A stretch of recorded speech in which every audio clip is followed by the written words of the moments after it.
What's up YouTube, Dal here from Zephyr War Games, and as you can see from the brand new animated introduction, we are in a new series, and it is called the Sealed Only League. So massive shout out to Yugioh who has put that together for all of us to take part in. Now the idea and the premise is quite simple. A bunch of European Yu-Gi tubers and European players have come together to face off in a sealed only league. Each month we have £80 budget to spend on product to build a deck to play against each other with in a nice little tournament. We will also have the ability to unlock certain sets, so at the start, as this is the first month, stuff like Megatins, stuff like the gold set are locked, and if we achieve certain structures such as getting 200 subscribers a month or going a +3 record with our deck at locals, we will unlock a new set. Very, very short, sweet and simple on that introduction. So now what we're going to do is on my first month I'm going to be digitally opening up packs. From this point on I'll probably be doing physical openings as well because I'll be able to use Blazing Vortex and all of the new sets coming out. I will then show you the profile at the end of this video as well of what I intend to use for my first month, and trust me, it is very, very spicy. So with that out of the way, let's get into today's video and the digital openings for my Sealed Only League episode 1. So, we'll start off by going to tier0games.com and you can see that I'm going to be buying the Mechanized Madness structure deck. I wanted to be a little bit creative with what I was doing. There was stuff like Sacred Beast and there was stuff like Dinos as well. And when you actually consider them, Dinos are probably the best structure deck to get. But off of the back of that, I wanted to be able to be creative and adapt certain playstyles and just do something a little bit differently. So I'm going to be buying 3 Mechanized Madness structure decks, which is going to take my budget of £80 down by £22.50. We do also have to consider sleeves in this matter as well, so I will be getting sleeves from Tier 0 Games at £2 a pack for the pack of Ultra Pro, just standard, simple as it goes. The second structure that I'm going to buy, not that you need to buy 2, but I wanted to be creative on this one, is going to be the Shaddoll structure deck.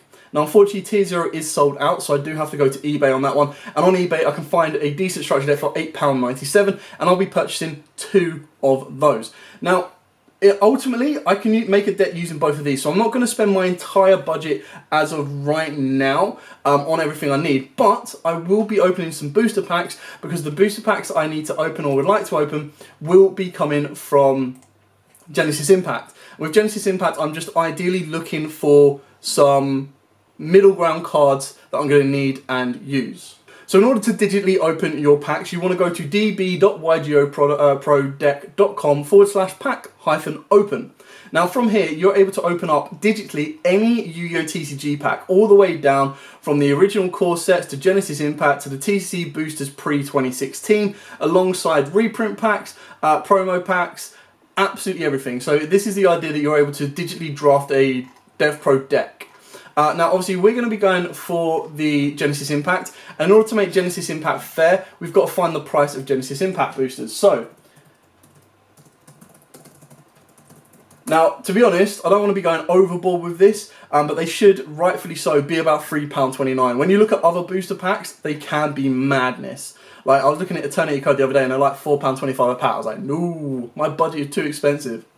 Anyway, with Genesis Impact, I technically have around just below £40 left on my budget. I'll put the exact number in the bottom corner for you guys to watch along. So I'm going to be buying a couple of packs of Genesis Impact. Now I don't need to buy loads because I am only specifically looking for 4 cards. After that point, once I've taken sleeves out, whatever my remaining budget is, I can move £20 budget from the first month over to my second month if I should wish. And I plan to be unlocking gold tins and everything more, so I'll be doing a lot more openings with that. Plus, I can put it into Blazing Vortex. Yay! So for now, I'm going to start with Genesis Impact. There are a couple of other boosters like Eternity Code and like the Sisters of the Roses that I could dip into to try and get more support. But to be totally honest, I think at Sisters of Roses, when they're £3 a pack and they're like £1.50, and Eternity Code when they're £4.50 a pack, is just a little bit too much for me to justify spending on a budget that I might not actually even need for this deck. So, what you want to do is you want to go straight to the top of this. You want to say sealed draft mode only, and you can only pick in sets of 5. So I'm only going to go with 5 packs for now, and I'll do the maths on that. That is technically just over like £15 on that one there. So, this is how it works, is it shows you all the cards here, and then once you've opened up your 5 packs, which just says down here, 1 of 5 packs, it will show you all the cards you have down here. Now we are looking for Nightmare Unicorn, Nightmare Phoenix, Performage Damage Juggler, and Performage Hat Trigger. So, fingers crossed we can get those. So we start off with Nightmare Phoenix! Off the bat we get it. Multiple Phoenixes is going to be fine. Oh, we got Hat Trigger as well! Oh, please tell me get everything from 1 pack. Not, oh my god, Nightmare Unicorn. This is unreal. This pack, like, I mean, as the physical pack of this isn't broken. But for what I need, this is broken. Book of the Law and the Ram, that's absolutely fine, actually. Absolutely fine. Don't take, like, Damage Jugger's going to be the hard one to find. Cyber's Gadget, Drytron Eclipse, Dark Mist, Herald of Ultimanus, Live Twin Channel, World Legacy World Lance, and Alpha Furban, okay? I mean, I'm not going to open more just for a Damage Juggler, but it would be quite funny if that's the only one. Eclipse, World Lance, Herald of Ultimanus, I think I broke it on the first pack. Evil Twins, Magistus Victra, Zeta. Oh, Metonis Drytron, that's not bad. I'll tell you what would actually be quite good for my deck is some of the Magister cards as well could be good.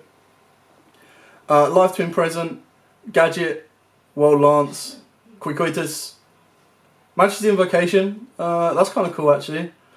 Dark Mist, and Cyber Emergency. So we've got one more pack left. I could open up more, I suppose. Hat Trigger, that's not bad, second Hat Trigger. Magistus Theorem, another Phoenix, that's pretty good. Live Channel, Herald of Ultimanus, Book of the Law, and Live Twin Leela. Okay, so then down here it shows you all the cards that I got. So now onto the profile. So as you can see here, what I've done is I've split it in between the mechanised cards, the Shaddoll cards from the structure set, and then my general pools and the extra deck just below it. So I'm going to go through the profile. I'm not going to do a full-on, in-depth, detailed profile. I'm just going to show you what the build is currently looking like and why I've got each of the cards. So we've got triple Scrap Recycler. This, of course, starts the Mechana combo. And the idea is that you're going to be sending the Citadel to then be able to special summon or ideally get to Mechana Possessed Storage, which is going to allow you to revive the Citadel and give you disruption during your opponent's turn. I've then got double Air Raider, just because it's interruption during your opponent's turn, or it sets up plays during your opponent's turn by triggering another card, bringing this back. So if you've already used this effect to Regeki during your opponent's turn, but you have this on board, you can tribute this, and as long as you can bring back like a Possessed Storage, that can then trigger to bring back the Citadel.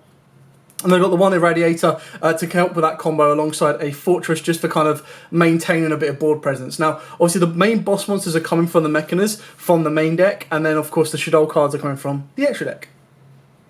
We've then got triple machine redeployment, double magnet reverse. Now magnet reverse, you target a machine or rock monster that is banished or in the graveyard that cannot be normal summoned or set. Shekanaga is a machine monster that can't be normal summoned or set. So as long as I've summoned Shekanaga correctly, what I can do is I can get Shekanaga to the graveyard if it gets destroyed or anything like that, and then bring it straight back using this card.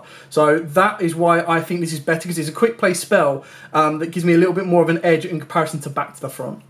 I've then got double Cosmic Cyclone. I mean, I need to kind of have some form of back row hate in my deck, and this is the best card. In comparison with Twin Twister, which can be quite useful as well, but I think Cosmic Cyclone is more meta relevant, or just more general relevance in the game that we're going to be playing. The one Defense Parameter, alongside triple Solemn Strike, double Mechana Overdrive, and the one Back to the Front, just for consistent revival cards. But to be honest, this could be a Jar of Avarice as well, just to kind of recycle my graveyard and give me some draws off of the back of that as well. Into the Shaddoll part of the engine, obviously, I only bought 2 Shaddoll structure decks, which is pretty much all I needed. We've got double Wendy, and then we've got Beast, Skomata, Dragon, Aerial, and Hedgehog. Now, the reason I've got Hedgehog in there is because I only bought 2. I kind of need other ways of getting to the Shaddoll fusions, but I did also pull a very, very useful card from my Genesis Impact, which is going to help replace the 3rd Shaddoll fusion as well. The one Trick Clown, again, came in the Shaddoll deck.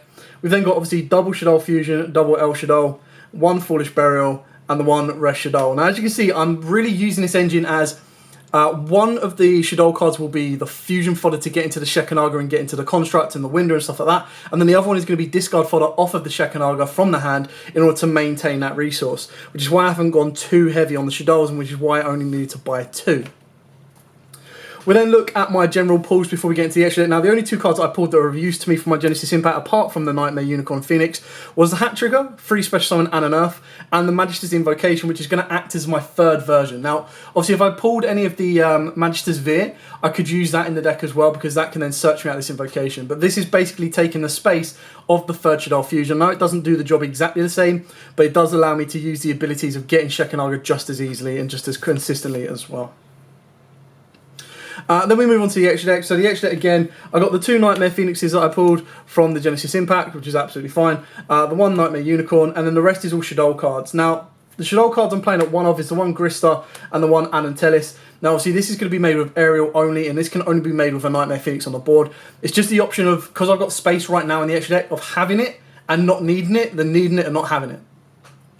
For the rest of that, obviously my most important play will be Shekanaga, but on the back of that, I do also have 2 Apkaline, 2 Winder, and double Construct. Now I didn't really pull anything else to help my extra deck out too much. I could have put a Nightmare Griffin in there, but unless I'm making Griffin and then being able to make a Phoenix below it, it's not really of any use to me, or making a Unicorn and then putting Griffin below that. So this is kind of all I need right now. I do have my first matchup and pairings ready to go, so I will be dueling very, very shortly with this deck. And then I will post the duel videos in a separate video, just so you can kind of see how the deck progresses and how the deck plays. And we also get the best thing about the Mechanas as well. If I decide to take this machine route or decide to make it Shaddoll route, I've got options to kind of adapt the deck and try to stick with this as a core. Otherwise, as I build up my points, as I build up my budget, I can then scrap this and go for a different deck if I want to. But for now, I'm looking forward to this. A bit of a spice, a bit of a nice mixture. So it's going to be very interesting to see what this deck can do in the sealed only challenge. So if you do like this video and you do want to see more sealed only content from the sealed only league, then smash that like button, hit that notification bell, and subscribe, because that's the only way you're going to be able to find and get notifications of every time I post up videos. And the chances are what we're doing is there'll be an opening video in general, and then there'll be the opening video will have the profile or the adaptation to the build, and then you'll have the duel videos, which will hopefully be either all of them in one go or one at a time to give it a bit of more of a spread out as well, depending on how fast the league moves. But for now, thank you so much for watching. Like I said, smash that like button, hit that notification bell, subscribe, stay safe, and happy dueling.